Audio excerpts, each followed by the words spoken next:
নমস্কার, আমি তরুণ ঘোষ।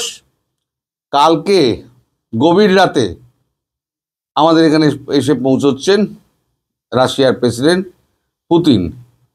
কিন্তু মজার ব্যাপার হলো, তিনি আসার আগে এই 24 ঘন্টা বা 38 ঘন্টা আগে কেজিবি মারফত একটা ডিপ্লোম্যাটিক চ্যানেলে একটা বার্তা পাঠানো হয়েছে। বার্তাটা কি সেটা আমরা কেউ জানতে পারিনি, কিন্তু বার্তা যে গুরুত্বপূর্ণ সেটা বোঝা যাচ্ছে সাউথ ব্লকের ছুটোছুটি থেকে। কারণ এই বার্তাটা পাওয়ার পরই অজিত দোভাল সঙ্গে সঙ্গে ছুটে যান রাজনাথ সিং এর কাছে, প্রতিরক্ষা মন্ত্রী। সেখানে আসেন আমাদের স্বরাষ্ট্রমন্ত্রী অমিত শাহ এবং বিদেশ মন্ত্রী ডক্টর জয়শঙ্কর, এবং ডেকে আনা হয় ফিনান্স মিনিস্টার নির্মলা সীতারামনকে। অর্থাৎ একটি ক্যাবিনেট, কিচেন ক্যাবিনেট যে বৈঠক, সেই বৈঠক বসে যায়। তারপরে সেটা প্রধানমন্ত্রী মোদির কাছে গেছে কি না সেই বৈঠকের কোনো অংশ, তারপরে আবার মোদির সঙ্গে কথাবার্তা এটা হয়েছে কি না সেটা নিয়ে এখনো পর্যন্ত আমাদের কাছে কোনো খবর নেই। কিন্তু এই বৈঠকটা যে এই আধ ঘন্টা আগেও চলছে, আমি এখন ভিডিওটা করছি, এখন বাজে 3:30, একটু অপেক্ষা করে করেই আমি করলাম। এখনো পর্যন্ত কোনো খবর নেই, মানে এর পরে কি খবর হলো সেটা আমি জানতে পারিনি। তো এই যে মেসেজটা যেটা এলো সেটা কিন্তু খুব অর্থবহ, এবং যেখানে ভ্লাদিমির পুতিন ডেটকে এগিয়ে এনেছেন, 12-13 আসার কথা ছিল, সেটাকে তিনি 4-5 করলেন, 4 দিনের সফর করলেন। আচ্ছা, 4-5 এই কারণে বলা হচ্ছে, আমি কখনো বলছি 4 তারিখ, কখনো কেউ বলছে 5 তারিখ। তার একটাই কারণ হচ্ছে, আমরা যারা মধ্যবিত্ত বাঙালি, আমরা তারা রাত্রি 12টা-1টাকে আমরা মধ্যরাতি বলি, 4 তারিখ মধ্যরাত। তারপর দিন ভোরবেলা হলে আমরা বলি যে 5 তারিখ পড়লো। কিন্তু ইংরেজি ক্যালেন্ডারে কিন্তু 12টার পরে কিন্তু 5 তারিখ হয়ে যাচ্ছে। ফলে কেউ কেউ বলছেন 5 তারিখ কাগজে যেটা বেরোচ্ছে। আর ভারতীয় সময় মানে বাঙালির সময়, ভেত বাঙালির সময় যদি আপনি ধরেন, তাহলে এটা হচ্ছে একদম আপনার 4 তারিখ গভীর রাতে। এই হচ্ছে গল্প।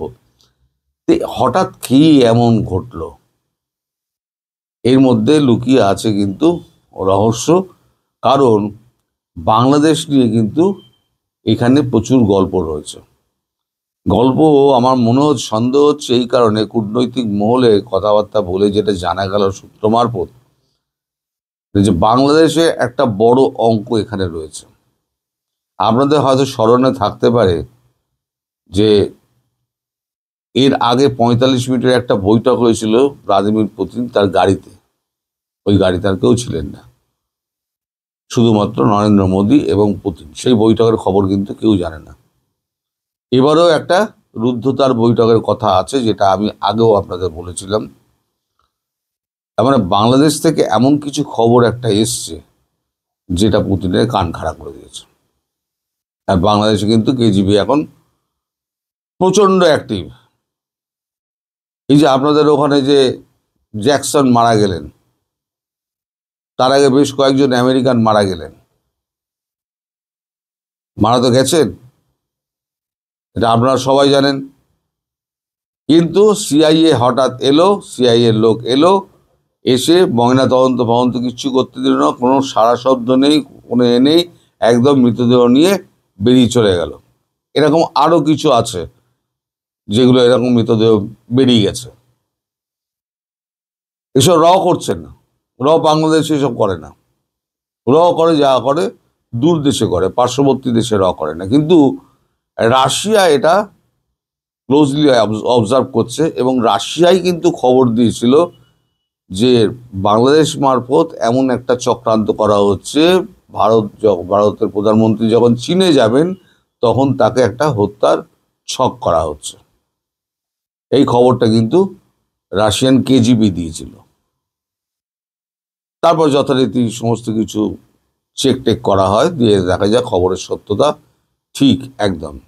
তাহলে কেজিবি যে নজর দিয়ে রয়েছে বাংলাদেশের দিকে এবং বাংলাদেশ সংক্রান্ত কোনো বিষয় এর মধ্যে লুকিয়ে রয়েছে, বিশেষ করে আগের ভিডিওতে আমি বলেছিলাম যে 3 তারিখে যেখানে অ্যাকশনটা একটা মানে বড় ধরনের একটা মানে করার সুযোগ করছেন প্রধানমন্ত্রী মোদি, বাংলাদেশের ব্যাপারে সিদ্ধান্ত নিতে যাচ্ছেন বড়সড়, ঠিক সেই সময়তে হঠাৎ উড়ে আসছেন কেন উনি?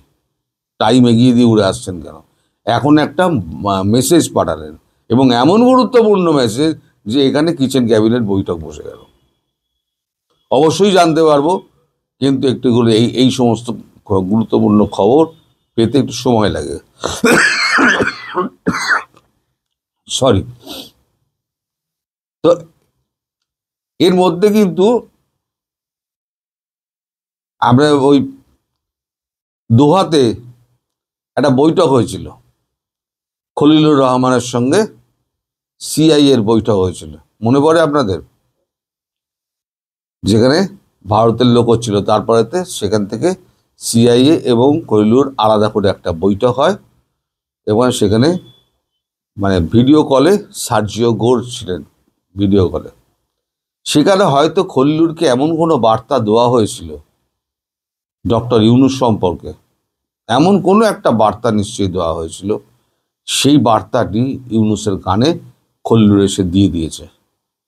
এবং আপনারা খোঁজ নিয়ে যা দেখতে পারবেন যে ওই খলিলুর ফেরার পরেতেই এই 1 তারিখ থেকে না 2 তারিখ থেকে তিনি ক্যান্টনমেন্টে গিয়ে রাত্রি যাপন করছেন।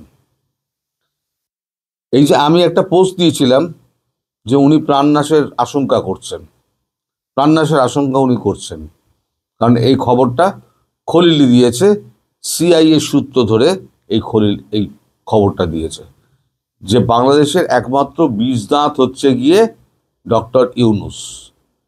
কোনো একটা রাষ্ট্র সেই বিষদাঁতকে উপড়ে দিতে চাইছে, হতে পারে আমেরিকাই, কারণ আমেরিকার স্বার্থ সিদ্ধি হয়ে গেলে আমেরিকা কাউকে দেখে না। ওই জন্য কিসিঞ্জার বলেছিলেন আমেরিকা শত্রু থাকা ভালো, বন্ধু থাকা আরো ভয়ঙ্কর। তা যিনি বাইডেনের হাত গলায় ঝুলিয়ে যিনি ছবি তুলেছিলেন সেদিনকে তার খুব মজা লেগেছিল। এখন হয়তো তিনি বুঝতে পারছেন যে আমি একেবারে সাপের মাথার উপরে পা দিয়ে রয়েছি, পা আমি তুললেই সাপ আমাকে ছোবল মারবে। এমনও হতে পারে, অথবা এমনও হতে পারে কোনো বিদেশি শক্তি ওই দাঁতকে ওবড়ানোর চেষ্টা করছে।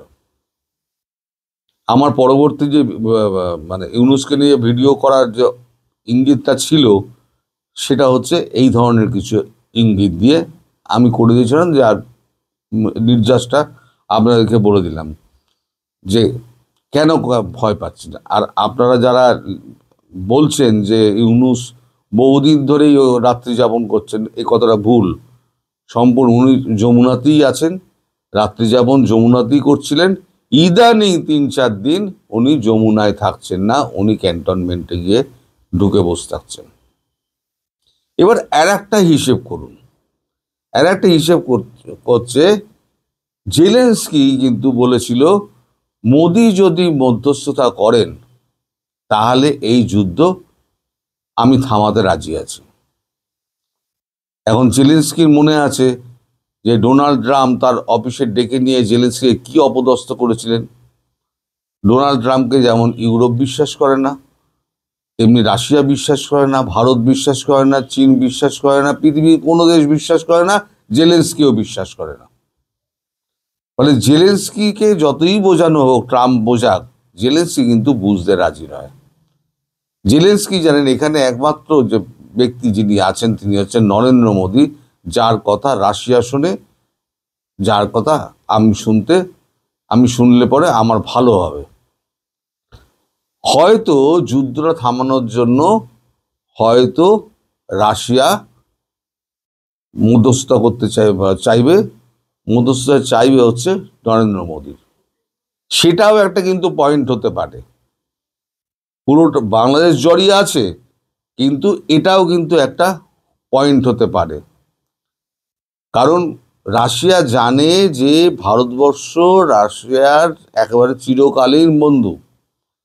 এত চাপ আমেরিকার এসছে, আমাদের জিডিপি 8.2% হয়েছে, বেড়ে সবার জিডিপি একই জায়গায় রয়েছে, কিছু দেশে হয়তো কমেছে।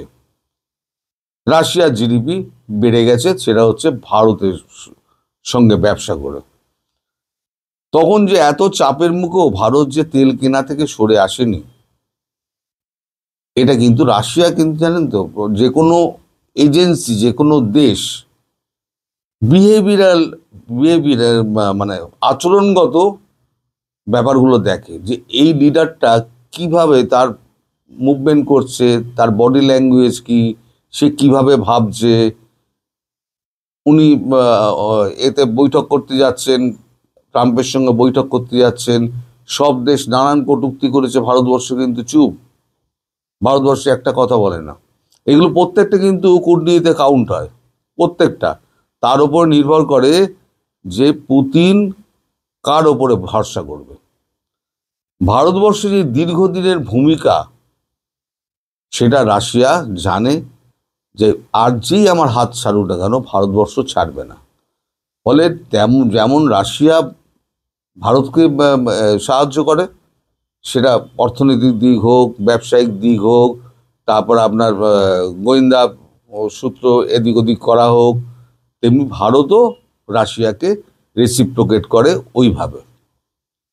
তো এখন এইভাবে খেলাটা এখন যেটা চলছে, সেটা মোদি অবধি যাচ্ছে। নিশ্চয়ই মোদি জানবেন, মোদি জানবেন না এমন তো নয়। নিজেদের মধ্যে কথাবার্তা বলে ডিসকাশন একটা তৈরি করে মোদিজির কাছে গিয়ে উপস্থিত হবেন। তার মধ্যে একটা বার্তা আবার হয়তো রাশিয়াকে পাঠিয়ে দেওয়া হবে, ঠিক আছে আপনার ব্যাপারটা আমরা বুঝেছি, আমরা এই ব্যাপারটা নিয়ে আলোচনা করছি, আপনি আসুন। আমার মনে হচ্ছে যে রাশিয়া খুব সম্ভবত চাইছে যে ইউক্রেনের যুদ্ধটা বন্ধ করে দাও। ইউক্রেনের যুদ্ধটা বন্ধ করলে রাশিয়া ফ্রি হবে। রাশিয়া ফ্রি হলে পরে এই যে বাংলাদেশের ব্যাপারটা যেটা আছে, যেখানে আমেরিকা পা গলানোর চেষ্টা করছে, ওখানে ইউরোপের একটা অংশ ওখানে ধরে ওই যে ইস্তিমুরের মতো একটা খ্রিস্টান রাষ্ট্র গড়ার চেষ্টা করছে। এ শুধু তো আমেরিকা করছে না, আমেরিকার সঙ্গে ইউরোপও রয়েছে। তাহলে সেটাকে বন্ধ করতে পারলে পরে একমাত্র লাভ হচ্ছে ভারত এবং রাশিয়ার। চীনকে না ভারত বিশ্বাস করে, চীনকে না ভারত বিশ্বাস করে, না রাশিয়া বিশ্বাস করে। ঠিক আছে, সঙ্গে আছো থাকবো, কিন্তু তোমার ওপরে চোখটা আছে, কিন্তু তোমাকে অন্ধের মতো বিশ্বাস আমরা করি না। ফলে যা করছে এই দুই বন্ধু মিলে করছে, এবং যত সমাধান এই দুই বন্ধু মিলেই করবে। আমি একটা ভিডিওতে বলেছিলাম, দুই রাষ্ট্রপ্রধান মিলিতভাবে কথাবার্তা হয়েছে, এবং দুই রাষ্ট্রপ্রধান মিলিতভাবে শেখ হাসিনাকে ওইখানেই বসাবেন। এর কোনো অন্যতা হবে না। আপনারা দেখে নেবেন, অনেক লোকে আমায় টিটকিরি মারে, অনেকে বলেন গল্প শোনায়। আমি যখন বলতাম 14-16 মাস আগে এই পরিস্থিতি আপনার থাকবে না, তখন অতি বড় আওয়ামী লীগারও তখন কিন্তু মানে আমার কথা বিশ্বাস করতেন না, বলতেন কি করে আপনি বলছেন। আজকে 16 মাস বাদে দেখুন, আমি যেগুলো বলেছিলাম সেইগুলোই কিন্তু ঘটে চলেছে। মানুষের মন তো, মানুষের মনটা হচ্ছে ব্ল্যাকবোর্ডের মতো, ডাস্টার চালিয়ে দিলাম, মুছে চলে গেল। পড়াশুনোর মধ্যে যদি ডেলি থাকেন, আমার ভিডিও রোজ তো আপনি দেখতে পাবেন না। আমি এই ভিডিওটা করছি, 7 দিন বাদে আমি কি বলছি আপনি ভুলে যাবেন, আমিও ভুলে যাব। আমার নতুন যখন কোনো একটা প্রসঙ্গ আসবে, তখন মনে পড়বে, আরে ওই ভিডিওতে ওই কথা তো বলেছিলাম আমি। এটা সকলেরই হয়, আপনাদের দোষ নয়, আমারও দোষ নয়, আপনারও দোষ নয়। ভুল বোঝা খুব স্বাভাবিক।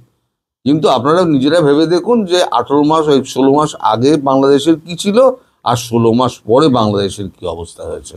তবে ইউনূস এখন প্রাণ ভয়ে ভীত। ইউনূস এখন দেশ ছেড়ে পালাতে চাইছে, কিন্তু যেগুলো ও করে চলেছে না, সেগুলো হচ্ছে অভিনয়, অসংলগ্ন কথাবার্তা বলা, মানে যখন তখন যা খুশি বলে দেওয়া। এটা হচ্ছে ইউনূসের একটা মানে বাহ্যিক লক্ষণ, বিহেভিয়ারাল প্যাটার্ন যাকে বলে না, বাহ্যিক আচরণের লক্ষণ। ইউনূসের কিন্তু সেটাই হয়েছে। ইউনূস প্রচণ্ড ভয় পেয়েছেন, সেই ভয়টাকে ঢাকার জন্য উনি উল্টো পাল্টা সমস্ত কিছু বলে যাচ্ছেন। আপনারা একদম ভয় পাবেন না, ইউনূস কিন্তু আর সেই ইউনূস নেই।